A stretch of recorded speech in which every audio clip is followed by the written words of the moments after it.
Hello and welcome. These are horse racing selections for Saturday, the 30th of December. I am Flat Cap Callum and I'm hoping you're all very, very well. All right, we're going to go for short vid. We've had a couple of long ones the last couple of nights, and there's not much to talk about for Saturday. It's a very, very quiet Saturday. Indeed, last Saturday was quiet. I had 7 selections across 5 races. Today I've got 3 selections. And one of them is running actually in France. So 3 selections today in an each way Trixie. It is a £6 advised stake. That is all we've got for Saturday. So we'll do that. Then we'll talk about we'll review. We'll talk about the tips of the league. We'll mention the darts, and I'm going to give you a bit of an update about Sunday's racing. So as far as Friday goes. Did get a profit. Some would have done better than others. I would imagine there's quite a few that would have definitely beaten the channel. So we'll talk you through. So we had the win bet that was really disappointing. Second, nice winner, although there was rule 4. And then those 2 were just really, really big disappointments. I was really, really disappointed. They did not seem to run to form at all. So nothing back on the win bet. And then, fortunately, the main bet was a lot better. So one more Fleury. I think it got into 12s was the shortest. I think I saw it. And then bounced all the way out bigger than that. And then it SP'd at 33s. Ran a really nice race and was not far away from being the first horse home. But we'll take second place. The second at 25s was the channel. Had it SP with 33s. 4 o'clock Southwell. Interesting that one. I was between 2 in that race when I made the video. There was Aus Swale Ale 8-1. I'm sorry, Tony. I know I've butchered it again, but there was that horse and King of York, and it was 11-2.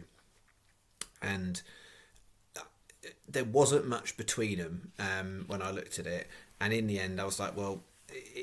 I wouldn't call much between them. 8-1's a better price than 11-2, so we're going to stick that one in the bet, and we'll have to leave out King of York. If you watch the betting, King of York went from the 11-2s, 6-1 in place as it was the night before, into something like 6-5 favourite, and that one drifted to 14s, but that was the one that came out on top. So just goes to show you that I put those horses in a very, very similar vein. They were the first 2 home.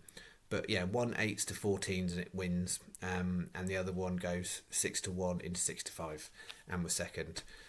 It's amazing how much difference the market can make. It doesn't tell you the result though. So one went in, one went out, and the one that went out nudged the one that went in. Then we had 4:30 Darby, 12-1. That was a nice second. 11-1 it was the SP. So it was all lined up to go nicely for 2 that basically those, if you recall from the video. I said those ones are the ones I think about out of form, timing it right. Got those. Those 2 are the ones that had been in form. I think Stone of Destiny, I think, got a really bad ride, was my view. I'm not a jockey, never been a jockey, so I can't judge it on that. But for me, you want to tuck that horse in and you want to give it a lot of cover so it can come late. And I think Joanna Mason, she had it out too wide and it wasn't getting any cover. It's a horse that needs to come late. And yeah, it needs to be sort of held up and getting cover, not hanging out wide. So yeah, I don't think it was the best ride. Whether there was something else amiss, I don't know, but it wasn't close. And then Jean's Mate went from the front but couldn't hold it and faded. So we had a single win on that, a place on those 2, and then thing combined was place doubles and trebles for the Canadian. So Channel had 14 on, 21.46 back. 7.46 profits of just over 50% profit, and then some would have done quite a bit better than that depending on what prices. So it stopped the rot from this week because we've had 3 rough days, and I think that puts us now 46 loss for the week, I think. So obviously clearly still well down for the week, but it sort of stopped it a little bit. So minus 46 for the week. And then we've got £6 going on Saturday. So if we lose that, it's still going to end up being one of the worst weeks of the year. I think even if we lost all £6 on Saturday, that would put us 3rd or 4th worst week of the year. Which, to be fair, is the last year there was a lot worse weeks than that. So although this year the profit and loss has not been as good, we had a few more heavy loss weeks, certainly. So that was that. Mention the darts. Bunting he did not bring his A game tonight in the darts, so Van Gerwen just absolutely mullered him. So no joy there. But Chris Dobie, he did bring his A game and beat Michael Swift. So we've got one left running. So we need basically Chris Dobie to win his next match, which I think is either against Rob Ross or Johnny Clayton, I think. If he wins that match, we basically get your money back for the darts bets. If he loses, we've lost the dart bet. So that's basically where it is. And I think that's it. So I'm just going to go through Saturday's 3 horses, and then we've got the tips of the league, and that's the vid.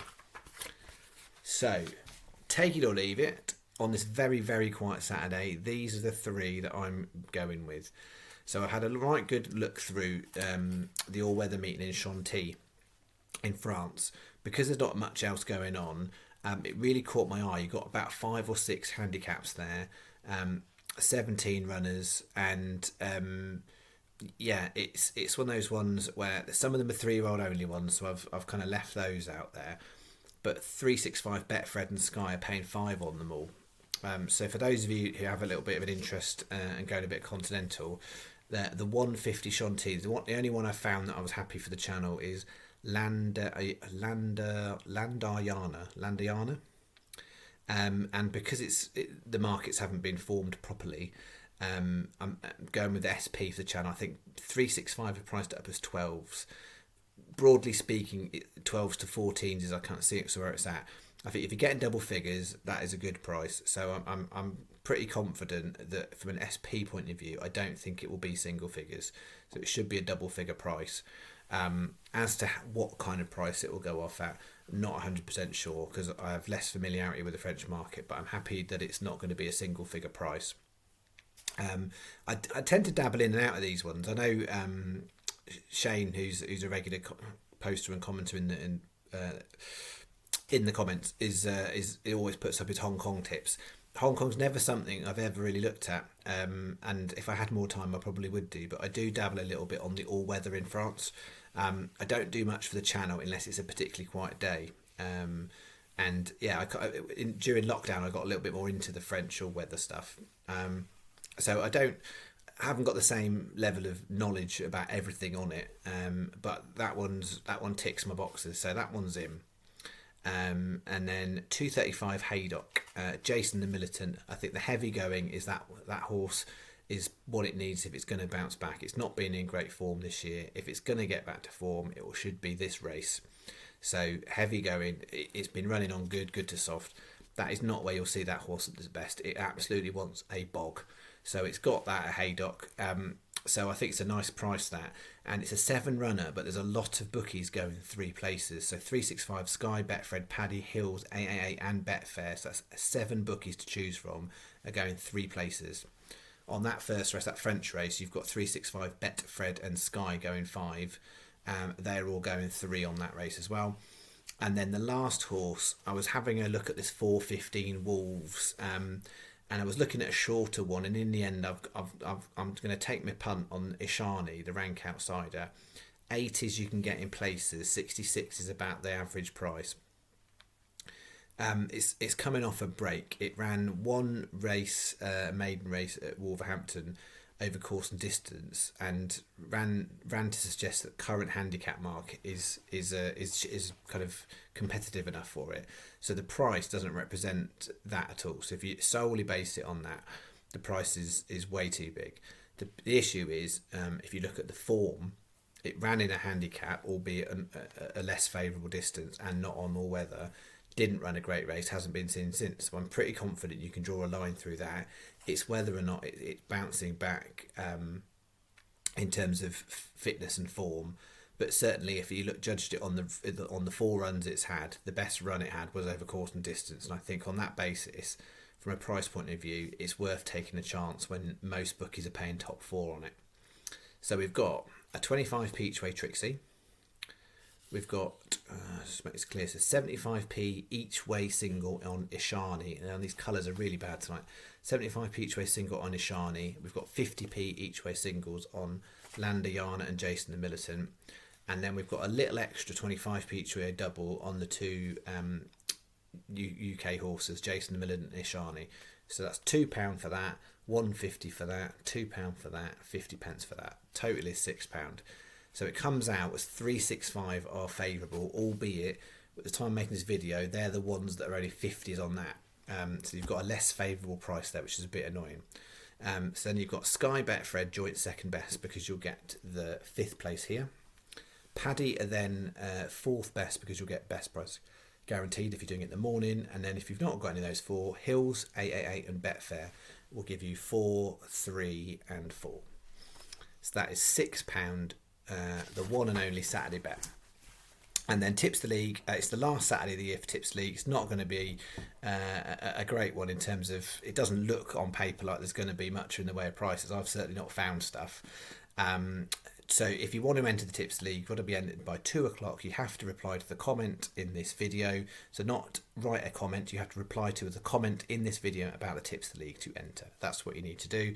There's 7 races that you can play with in the Tips League this week, all on ITV Racing, 4 at Newbury, 1 at Haydock and 2 at Taunton. Please make sure you check which races. It's in the comment I'm going to put on this video, but check which races. If you put an invalid race, it will invalidate your entry. So please make sure you do that.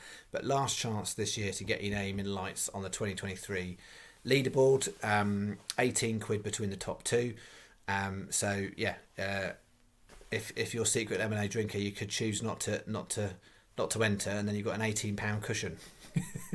But I imagine they'll probably play. So that's that. I think that's it. So the other thing was Sunday. So I've had a relook at Sunday, and I was thinking originally on paper it wasn't so good, but actually there's some decent field sizes. There's one at Punchestown, one at Uttoxtown, one at Warwick. So what I'm going to do is, this won't be the final video of the year. I am going to do a bonus video on Sunday morning. Don't know how much there's actually going to be on it. I'm not imagining it's going to be a big stake, but I will do a bonus video Sunday morning to wrap up the year's betting. So we've got one last throw of the dice after this £6 for the end of the year. So that is that. All right. Have a lovely weekend, whatever you're doing, and after this, I will see you again if you want to come back or not on Sunday morning at some point for Sunday morning bonus video. All right.